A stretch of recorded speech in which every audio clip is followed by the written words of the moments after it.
नमस्कार दोस्तों, स्वागत है एक बार फिर से एक हमारे YouTube चैनल पे। और आज भाषा विरोध कंट्रोवर्सी के ऊपर बात करने वाले हैं। तो जून 2025 में दक्षिण भारत सिनेमा के दिग्गज कमल हसन ने एक इवेंट में यह कह दिया कि कन्नड़ भाषा तो तमिल से उत्पन्न हुई है।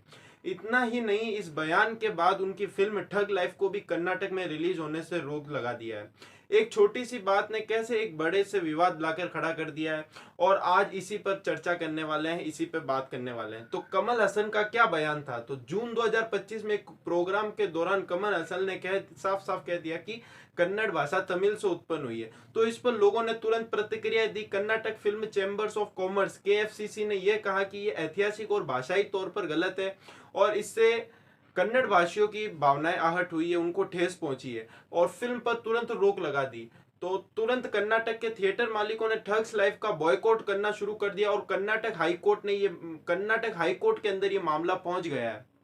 मतलब एक छोटे बयान ने कैसे कन्नड़ सांस्कृतिक, सामाजिक और संवेदनाएं को झकझोर दी है, और एक बड़े कानूनी राजनीतिक ड्रामे की शुरुआत कर दी है। आइए गहराई से समझते हैं ये पूरे केस को। तो 15 जून 2025 को बेंगलोर में आयोजित एक फैंस मीट एंड ग्रीट का कार्यक्रम में कमल हसन ने टिप्पणी की, ट्वीट किया। उन्होंने कहा कि मैं लिंग्विस्टिक कहूंगा कि कन्नड़ भाषा तमिल से उत्पन्न हुई है। और ऐसा कहने से तत्काल ही सोशल मीडिया पर लोग भड़क गए। ट्विटर, फेसबुक, इंस्टाग्राम और कन्नड़ समर्थक और भाषा विशेषज्ञों ने इस पर तीखी प्रतिक्रिया अपनी जताई है, तीखी प्रतिक्रिया दी है। भाषा की क्या सच्चाई है, थोड़ा इसके बैकवर्ड पे चलते हैं। तो तमिल और कन्नड़ भाषा दोनों द्रविड़ भाषाएं हैं, लेकिन अलग अलग ब्रांच में आती है। लिंग्विस्टिक रिसर्च कहती है कि दोनों की जड़ों में समानता है, लेकिन कन्नड़ तमिल से निकली कहना यह थोड़ा गलत हो सकता है। इसका एक उदाहरण है कि वैज्ञानिकों का मानना है कि द्रविड़ परिवार में तमिल, कन्नड़, तेलुगु और मलयालम जैसी भाषाएं करोड़ों साल पहले अलग अलग शाखाओं में विभाजित थी, लेकिन शब्द की शुरुआत हुई शब्दों और व्याकरण में तमिल और कन्नड़ के बीच कुछ शब्द साझा हुए, जो विकास क्रम में अलग अलग रह गए। ऐसे करके ये तमिल और उसकी क्या नाम है, तमिल और मलयालम की भाषाएं हैं और कन्नड़ भाषा है। लेकिन इसके पीछे की हिस्ट्री क्या है, ऐतिहासिक और इसके भाषाई के क्या क्या पहलू है, थोड़ा इन पे जोर देते हैं। तो केएफसीसी ने तुरंत बयान जारी कर दिया और कहा कि कमल हसन ने जो भी कहा है वो ना मात्र भविष्य भाषा व्यवहारिक रूप से गलत है, बल्कि कन्नड़ भाषियों के भावनात्मक रिश्ते को भी बहुत आहट पहुंची है। उनके शब्द में ऐतिहासिक गवाह है कि कन्नड़ और तमिल ने द्रविड़ परिवार से अलग होते हुए अलग विकास किया है। लेकिन इसका भावनात्मक रूप भी आप थोड़ा सोच के देखो कि कर्नाटक में भाषा गौरव है, मतलब कि लैंग्वेज प्राइड माना जाता है। कर्नाटक के अंदर भाषा बहुत महत्व है। 70 मिलियन से ज्यादा लोग कन्नड़ बोलते हैं। भारत की जनगणना 2011 के अनुसार 50 मिलियन 2025 तक बढ़कर 70 मिलियन तक का अनुमानित है। ऐसे में किसी बड़ी हस्ती का ये बयान सामुदायिक रूप से शौक और गुस्सा दोनों पैदा कर सकता है। फिल्म थिएटर पर भी काफी लोगों ने दबाव बनाया है। केएफसीसी ने थिएटर मालिकों को नोटिस भेजा है कि यदि कमल हसन सार्वजनिक रूप से माफी नहीं मांगते हैं तो ठग्स लाइफ को कर्नाटक में रिलीज नहीं होने देंगे। तो थिएटर यूनियन ने तुरंत कर्नाटक में रिलीज रोकने का ये ऐलान भी कर दिया है कि अब ये मूवी नहीं लगेगी। सोशल मीडिया और राजनीतिक में भी इसकी काफी सारी प्रतिक्रियाएं हुई है। सोशल मीडिया पे तो ट्रेंड चला है, ट्विटर पर हैशटैग कन्नड़ प्राइड और हैशटैग बॉयकॉट ठग्स लाइफ जैसे हैशटैग ट्रेंड करने लग गए हैं। कुछ भाषा विशेषज्ञों ने कुछ फैक्ट चेक किए हैं, तो जिसमें दिखाया गया है कि कैसे द्रविड़ भाषाएं विकसित हुई है। द्रविड़ भाषा विकसित हुई है। यूट्यूब पर कई लिंग्विस्टिक्स चैनल्स ने कहा क्या सच में कन्नड़ तमिल से निकली है। इस टॉपिक पर डिबेट शुरू हो गई है। तो राजनीतिक बयान क्या क्या है, थोड़ा इस पे जोर देते। तो कर्नाटक के पूर्व मुख्यमंत्री बीएस येदियुरप्पा ने ट्वीट कर करारा संदेश दिया, ऐसे बयानों से हमारा समाज सौहार्द बांटता है। कमल हसन जैसी बड़ी हस्ती को ये समझना चाहिए कि उनकी जिम्मेदारी क्या है और क्या बोलना चाहिए। देवेंद्र फडणवीस जो महाराष्ट्र के पूर्व सीएम रह चुके लेकिन कर्नाटक राजनीतिक के दोस्ताने रिश्तेदार भी है, उन्होंने भी ये कहा कि हसन को तुरंत माफी मांगनी चाहिए। कर्नाटक में वर्तमान सीएम ने कहा कि हमें संवेदनशील मुद्दों को लेकर सजग रहना चाहिए। भाषा हमारी पहचान है। कर्नाटक हाई कोर्ट में कानूनी लड़ाई स्टार्ट हो गई है और ये मामला अब हाई कोर्ट के अंदर चला गया है। 22 जून 2025 को कमल हसन ने कर्नाटक हाई कोर्ट में अपनी याचिका दायर की है कि उनके बयान के कारण उनकी फिल्म पर लगे आरोप को हटाया जाए। याचिका में उनकी ओर से कहा गया था कि मेरी बात को गलत तरीके से पेश किया गया है। ये कमल हसन कह रहे हैं कि मेरी बात को गलत तरीके से पेश किया है और मेरा मकसद किसी भावनाओं को आहट पहुंचाना नहीं है, किसी को ठेस पहुंचाना नहीं है। लेकिन कोर्ट की क्या प्रतिक्रिया रही, तो 3 जून की सुनवाई में अदालत ने कड़ी नाराजगी जताई है कि और पूछा, यदि आपका बयान सच नहीं है या गलत से कहा गया तो सार्वजनिक रूप से आप माफी क्यों नहीं मांग रहे हो, ऐसा कमल हसन को बोला गया।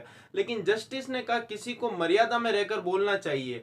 आपकी लोकप्रियता आपको इस बात का अधिकार नहीं देती कि आप असंवेदनशील टिप्पणी करें या आप कुछ भी बोल दे। कोर्ट ने हसन से कहा कि वो स्पष्ट करे कि क्या वो अपनी बात पर कायम है या माफी मांगने के लिए तैयार है। अभी का क्या हाल है, तो कोर्ट ने अर्जी पर अंतिम सुनवाई के लिए 10 जुलाई 2025 की तारीख दी है। उसके अंदर तब तक ठग्स लाइफ की जो मूवी है वो उनकी रिलीज को रोक की, मतलब वो रिलीज पर रोक बरकरार रहेगी, वो थिएटर में नहीं लगेगी। कमल हसन का सफाई पत्र में लिखा था कि तुरंत ही बढ़ते विरोध के बीच हसन ने 25 जून 2025 को ही केएफसीसी अध्यक्ष को एक पत्र लिखा था, जिसमें पत्र के अंदर लिखा हुआ था कि मेरा कथन गलत तरीके से लिया गया है। मेरा उद्देश्य किसी कन्नड़ भाषा या कन्नड़ भाषियों का अपमान करना नहीं है। अगर मेरी बात से किसी को कष्ट पहुंचाओ तो मैं खेद प्रकट करता हूं। ऐसा कमल हसन का माफी ना शपथ मतलब पत्र के अंदर लिखा था। हालांकि उन्होंने अपने मूल विचारों पर पूर्णतः सवाल नहीं उठाए, केवल गलतफहमी की बात की है। मतलब उन्होंने सिर्फ गलतफहमी कहा है, उन्होंने पूर्णतः नहीं उठाए। लोगों की क्या प्रतिक्रिया रही, तो कुछ लोगों ने माना कि ये नरम माफी है, जिसे हसन ने सीधे ये नहीं कहा कि मेरी बात पूरी तरह से गलत थी। कर्नाटक में कुछ बुद्धिजीवियों ने यह भी कहा कि अगर आप सच में ऐतिहासिक तथ्यों को लेकर संशय में हैं तो रिसर्च रिपोर्ट पेश कीजिए। मीडिया में इसी बात पे बहस चल रही है, क्या माफी तब तक वैध मानी जाती है जब तक हसन तथ्यों को स्वीकार ना करें। इसके पीछे सोशियो पॉलिटिक्स इम्पैक्ट भी पड़ा है। भाषाई सम्मान की भावना को भी ठेस पहुंची है। कर्नाटक में भाषा को गौरव बहुत गहरा है। 2025 में हर वर्ष 29 अप्रैल को जैन देवी भजन समारोह के साथ कन्नड़ दिवस मनाया जाता है और ये सिर्फ एक त्योहार नहीं बल्कि एक पहचान का प्रतीक है। ऐसे में किसी बड़ी हस्ती द्वारा की गई टिप्पणी से कन्नड़ भाषियों की आत्म छवि को चुनौती पहुंचती है। राजनीतिक ध्रुवीकरण क्या है, तो बीजेपी और कांग्रेस दोनों पक्षों पर दबाव था कि वे इस मामले में स्टैंड ले। कर्नाटक की सियासत में भाषा विवाद अक्सर संवेदनशील मुद्दों में से होता है और पिछली बार भी 2018 में भी ये भाषा को लेकर मुद्दे उठाए गए थे। अब की बार 2025 के विधानसभा चुनाव से पहले ये मुद्दा गर्मजोशी ले सकता है और इस पे सामाजिक ताने बाने भी का असर भी रहेगा। बेंगलुरु शहर से लेकर ग्रामीण बलेरी तक स्कूल कॉलेजों में सिर्फ एक ही बात पर बहस चल रही है। भाषा विशेषज्ञों की पैनल डिस्कशन आयोजित की जा रही है जहां तमिल और कन्नड़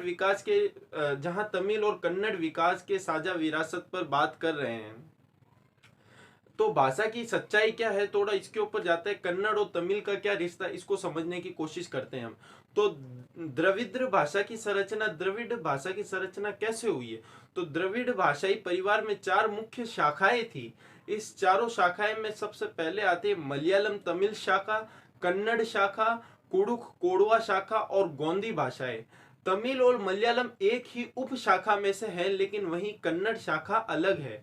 तो इस शब्दों का साझा ये है, इस शब्द का साझा मतलब कि लॉजिस्टिक अगर अपन बात करें तो शब्दों में कुछ समानताएं देखी जा सकती है। जैसे कि अम्मा या अम्मा, ये दोनों शब्द एक ही है, इसका अर्थ निकलता है माँ, लेकिन ऐतिहासिक रूप से ये समानता सदियों पहले साझा जड़ों को दर्शाती है। आधुनिक तमिल शब्दों में काफी परिवर्तन हुआ है, जबकि कन्नड़ के मध्यम युग में अपने अलग असाहित्य प्रचलन को विकसित किया गया था। इसका वैज्ञानिक प्रमाण पत्र भी रहता है हमारे पास। जैसे कई लिंग्विस्टिक्स स्टडीज हमको बताती है कि जैसे यूनिवर्सिटी ऑफ शिकागो प्रेस या ड्रेविडियन डिक्शनरी हमको ये कहती है कि कन्नड़ की शाखा लगभग 2000 ईसा पूर्व तक विभाजित हो चुकी थी। और अगर माने कि तमिल की उत्पत्ति वहां से हुई है, तो तब भी कन्नड़ उस शुरुआती विभाजन के बाद अलग मार्ग पर बढ़ी। इसलिए कहना कि कन्नड़ तमिल का डायरेक्टिव डेरिवेटिव है, तो ऐसा कहना बिल्कुल ही गलत साबित हो सकता है। तो अब आगे देखते हैं क्या रहता है ये। लेकिन फिल्म ठग्स ऑफ लाइफ पर इसका क्या प्रभाव पड़ सकता है, इस पर थोड़ा डिस्कस करते हैं।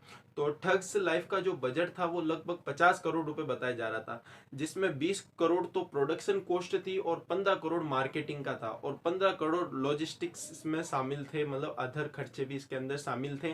कर्नाटक में इस तरह का बड़ा स्टारडम और फैन बेस होने की वजह से शुरुआती वीकेंड्स में 10 से 12 लाख करोड़ के कमाई की उम्मीद लोगों के अंदर थी। लगभग ये मूवी 500 थिएटर हॉल्स में पहले ही दिखाना बंद कर दी थी इस विवाद के बाद, और इससे अनुमानित 30 से 40 संभावित कलेक्शन का, मतलब 30 से 40% का तो लॉस हुआ ही हुआ है।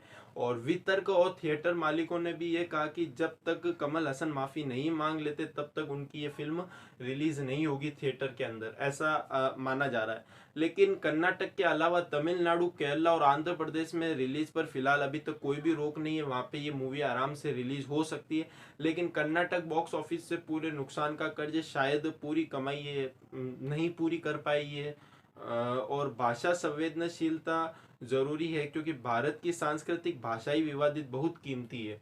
कोई भी कलाकार हो या चाहे कितना भी बड़ा हो, जब मीडिया में बोले, और जिम्मेदारी समझनी चाहिए हम सबको भाषा के प्रति। अगर आपका कथन गलत साबित हो गया है तो सिर्फ गलत फहमी कहना पर्याप्त नहीं है, एक सार्वजनिक स्वीकार करना भी बहुत जरूरी है। जैसे मेरी बात ऐतिहासिक रूप से गलत थी, इसके लिए मैं क्षमा मांगता हूँ, दैट्स इट, फाइनल। ऐसा करने से न सिर्फ कानूनी लड़ाई आसान हो जाती है, बल्कि समाज का गुस्सा भी इससे काफी कम हो जाता है। तो भविष्य में क्या हो सकता है, इस पे बात करते हैं। तो अभी तक हाईकोर्ट की सुनवाई चल रही है। 10 जुलाई 2025 को हाईकोर्ट की सुनवाई में वापस डेट दी गई है, वापस सुनवाई होगी इस मामले के ऊपर। अगर कोर्ट ने अगर कोर्ट ने हसन को कड़ी फटकार लगाई तो उन्हें कोर्ट में जाकर तय वक्त पर घोषणा करनी पड़ सकती है। कर्नाटक में केएफसीसी भी संभावित है, संभावत कुछ शर्तें रख सकती है, जैसे भविष्य में कोई भी भाषा विवाद पर बयान ना देना, ये एक शर्त रख सकती है मेरे हिसाब से। और दोस्तों, ये पूरा मामला सिर्फ एक फिल्म सितारों का नहीं है, हमारे समाज की भाषा का भी है, हमारे समाज की संस्कृति का भी है। और ये मसला भाषा का कंट्रोवर्शियल भारत के अंदर चलता ही रहता है। तो क्या आप क्या सोचते हैं, क्या कमल हसन ने सचमुच गलत बयान दिया या फिर उनकी मंशा में कुछ गलत था? कमेंट बॉक्स में जरूर बताएं। अगर आपको ये वीडियो जानकारीपूर्ण लगा है या इंफॉर्मेटिव लगा है तो लाइक करें, सब्सक्राइब कीजिए। मैं मिलूंगा आपसे अगले वीडियो में, तब तक के लिए जय हिंद, जय कर्नाटक, और देखते रहिए हमारा यूट्यूब चैनल।